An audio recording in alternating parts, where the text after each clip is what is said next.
बिस्मिल्लाहिर्रहमानिर्रहीम। हम टाइट्रेशन के बारे में पढ़ रहे हैं। टाइट्रेशन एक ऐसा प्रोसेस होता है जिसके ज़रिए किसी भी सॉल्यूशन के अंदर मौजूद जो सॉल्यूट की मिकदार होती है वो हम मालूम कर लेते हैं। उसकी परसेंटेज क्या होगी, उसकी प्योरिटी क्या होगी, अमाउंट क्या होगी, ये सब चीज़ें हम इस तरीके से मालूम कर लेंगे। That is known as a volumetric analysis. आज जिस चीज़ को हम डिस्कस करना चाहते हैं, हमारे पास एक सोल्यूशन है which contain 16 gram of sodium carbonate. इसके अंदर 16 ग्राम धोबी सोडा है और NaCl बोथ आर डिजॉल्व, यानी sodium carbonate and NaCl dissolve per litre. Calculate composition of each in 80 gram mixture. कि 80 ग्राम अगर इनका मिक्सचर हो जाए तो हर एक की कंपोजिशन कितनी होगी, ये हमने कैलकुलेट करनी है। तो टाइट्रेशन के अंदर एक सोल्यूशन जो होता है वो हम स्टैंडर्ड सोल्यूशन लेते हैं। What is standard solution? एक ऐसा सोल्यूशन जिसकी मोलैरिटी हमें मालूम होती है उसे हम स्टैंडर्ड सोल्यूशन कहते हैं। और जिसकी मोलैरिटी हमने मालूम करनी होती है, अमाउंट्स मालूम करनी होती है, वो इसके साथ हम इसे टाइट्रेट कराएंगे। तो इस केस के अंदर ये एक एसिड बेस्ड टाइट्रेशन है, क्योंकि सोडियम बाइकार्बोनेट एक वीक बेस है। इसके साथ जो स्टैंडर्ड सोल्यूशन हम इस्तेमाल कर रहे हैं वो 0.1 मोलर HCl है। इंडिकेटर यहाँ पे मिथाइल ऑरेंज इस्तेमाल करेंगे। एंड पॉइंट जो होगा इसका ऑरेंज रेड होगा। यहाँ पे जो केमिकल रिएक्शन होगा वो ये होगा कि सोडियम कार्बोनेट का रिएक्शन HCl के साथ होगा। इसके नतीजे में NaCl बनेगा plus water plus carbon dioxide. ये जो मिथाइल ऑरेंज होता है ये हमेशा वीक बेस के लिए हम इस्तेमाल करते हैं। मिथाइल ऑरेंज का जो कलर होगा वो सोडियम बाइकार्बोनेट के अंदर रेड होगा, लाइट रेड कलर होगा, but its colour is a yellow in HCl।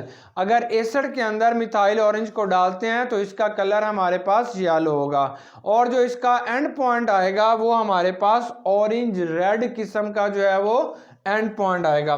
तो सबसे पहले हमने करना क्या है, 16 ग्राम जो है वो मिक्सचर हमने ले लेना है सोडियम कार्बोनेट का और NaCl का। इस 16 ग्राम मिक्सचर को हमने 1 लीटर मेजरिंग फ्लास्क के अंदर डाल देंगे और फिर हम इसे डिजॉल्व करना शुरू कर देंगे। जब ये सारे का सारा 16 ग्राम इसके अंदर हल हो जाएगा तो इसका जो टोटल मेकअप है वो हम 1 लीटर कर लेंगे, यानी इसका टोटल वॉल्यूम जो होगा वो 1 लीटर होगा। अब ये वो सोल्यूशन है जिसके अंदर हमने कंपोजिशन मालूम करनी है कि इसके अंदर सोडियम कितनी कंपोजिशन है, कितनी परसेंट है, सोडियम कार्बोनेट कितनी परसेंट है, और इसके अंदर सोडियम क्लोराइड की कितनी परसेंटेज है। ये साथ हमारे पास स्टैंडर्ड सोल्यूशन पड़ा हुआ है जो कि 0.1 मोलर HCl है। अब हम एक ग्लास फनल की मदद से इस ब्यूरेट के अंदर स्टैंडर्ड सोल्यूशन को इंटर कर देंगे, यानी HCl जो है वो ग्लास ब्यूरेट के अंदर हमने इंटर कर देना है। और फिर हमने ये जो सोडियम बाइकार्बोनेट का सोल्यूशन पड़ा हुआ है तो एक पिपेट की मदद से 10 ml यहाँ से सोल्यूशन लेंगे और टाइट्रेशन फ्लास्क के अंदर इसका 10 ml डाल देंगे।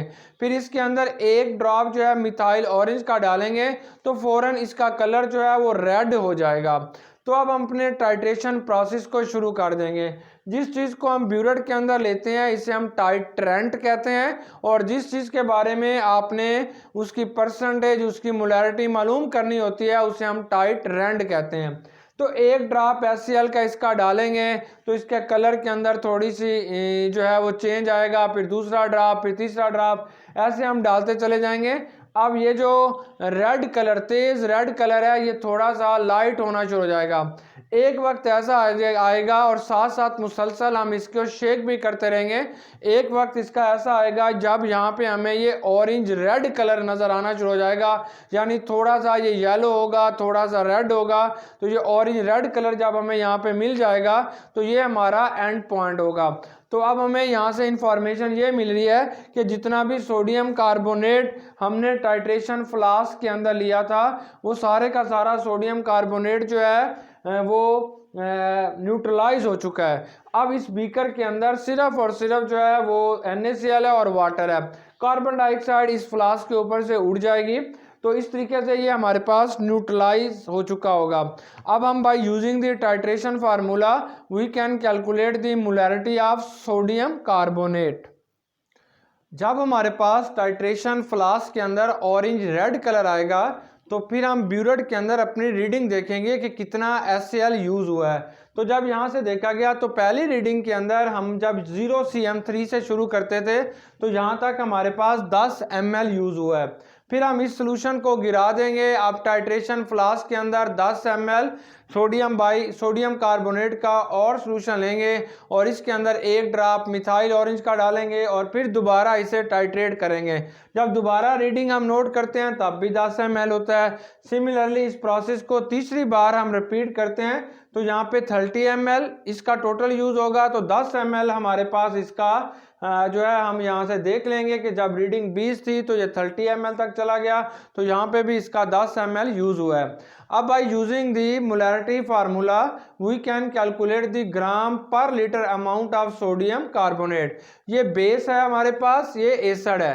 तो सोडियम कार्बोनेट जो होता है इसका जो सोल्यूशन होता है वो वीक जो है वो हमारे पास, इसे हम कहते हैं कि ये एक ऐसा साल्ट है जिसको हम बेस के तौर पर ले रहे हैं और ये वीक बेस के तौर पर यहाँ पे इस्तेमाल होगा। तो ये M1 V1 N1 है। तो इसकी मोलैरिटी हमने मालूम करनी है, लेकिन इसका वॉल्यूम हमें नाउन था जो कि हमने 10 ml लिया था। तो इसका वॉल्यूम 10 ml है। इसके N1 की वैल्यू हम इक्वेशन से लेंगे। तो इस इक्वेशन के अंदर इसका जो कोफिशिएंट है वो 1 है, वो ये 1 लिखेंगे। एसिड की मोलैरिटी हमें पता है 0.1 मोलर जो कि स्टैंडर्ड सोल्यूशन था। इसका वॉल्यूम कितना यूज हुआ 10 ml, वो हमने ये लिख दिया। अब इसके नंबर ऑफ मोल्स कितने हैं वो हम इक्वेशन से नोट करेंगे जो कि 2 आ रहे हैं। जब इसको हम डिवाइड करते हैं तो इसका जो जवाब आएगा वो हमारे पास 0.05 मोलर होगा। अब हमें पता चल गया कि ये जो सोडियम कार्बोनेट हमारे पास 16 ग्राम सोडियम कार्बोनेट और NaCl का जो सोल्यूशन हमने 1 लीटर पानी के अंदर डिसॉल्व किया है, इसकी जो मोलैरिटी है वो 0.05 मोलर है। अब अगर 1 लीटर सोल्यूशन के अंदर सोडियम कार्बोनेट की अमाउंट कितनी होगी ये हम मालूम कर लेते हैं। तो amount of sodium carbonate in solution पर लीटर, तो पर लीटर में कितनी होगी मोलैरिटी ज़रबे मॉलिक्यूलर वेट। तो मोलैरिटी हमारे पास 0.05 मोलर आ रहा है। इसका मॉलिक्यूलर मास क्या होगा सोडियम कार्बोनेट का, तो एक सोडियम का एटॉमिक मास 23 होता है, ये 2 हैं तो ये 46 हो जाएगा। इसमें फिर आपने 12 जमा करेंगे फिर ये 48, तो ये 106 हो जाएगा। तो इसकी जो अमाउंट्स हमारे पास आ रही है वो 5.3 ग्राम पर डेसीमीटर आ रही है। जो 1 लीटर हमारे पास सोडियम कार्बोनेट और HCl का सोल्यूशन था, तो इसके अंदर जो सोडियम कार्बोनेट की अमाउंट आ रही है वो 5.3 ग्राम है। एक्चुअली बीकर के अंदर हमने 16 ग्राम जो है सोडियम कार्बोनेट और NaCl का जो मिक्सचर था उसे सॉल्व किया था। तो अब हमारे पास क्लियर हो गया कि 16 ग्राम सोल्यूशन कंटेन सोडियम कार्बोनेट 5.3 ग्राम। तो इसलिए जो हमें स्टेटमेंट दी जा रही थी कि 80 ग्राम अगर मिक्सचर होगा सोडियम कार्बोनेट का और NaCl का, तो इसमें सोडियम कार्बोनेट की क्या अमाउंट होगी, तो हम कैलकुलेट कर लेते हैं। 80 gram solution contain sodium carbonate 5.3 divided by 16 multiply by 80, 26.5 gram आ गए। तो अब अमाउंट ऑफ NaCl, बाकी तो सारा NaCl है, अगर ये 100 ग्राम होगा तो इसमें 80 ग्राम जो था इसमें 26.5 ग्राम जो है सोडियम कार्बोनेट है। तो 80 ग्राम के अंदर बाकी सारे का सारा जो होगा वो NaCl है। तो अमाउंट ऑफ NaCl क्या होगी 80 माइनस 26.5, तो 53.5 ग्राम जो होगा वो हमारे पास NaCl होगा। वमा अलैना इल्लल बलाग।